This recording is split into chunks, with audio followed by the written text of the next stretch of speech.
સુરત શહેર પોલીસની મહત્વપૂર્ણ કામગીરી સામે આવી છે। શહેરના વિવિધ વિસ્તારમાં ભીખ માંગતા 38 બાળકોને ઉગારી ચાઇલ્ડ વેલફેર કમિટીને સોંપાયા છે।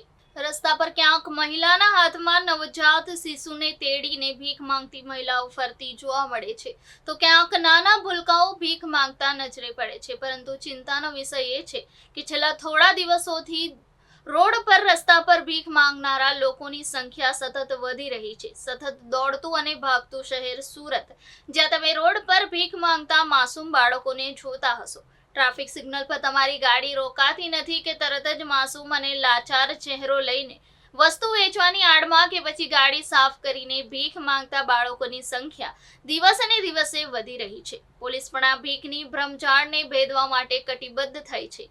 ક્રાઇમ બ્રાન્ચ, મહિલા સેલ, સી ટીમ, AHTU સહિત પોલીસની મહત્વપૂર્ણ કામગીરી સામે આવી છે। શહેરના અલગ અલગ સિગ્નલને અલગ અલગ જગ્યા પર ભીખ માંગતા ઉગારી લેવામાં આવ્યા છે। અમુક બાળકો સફાઈના નામે ભીખ માંગતા હતા, જેથી શહેરમાં પોલીસે 30 અલગ અલગ ટીમો બનાવી હતી। 38 માંથી 17 સગીર બાળકો અને 21 બાળકીઓનો સમાવેશ થયો છે।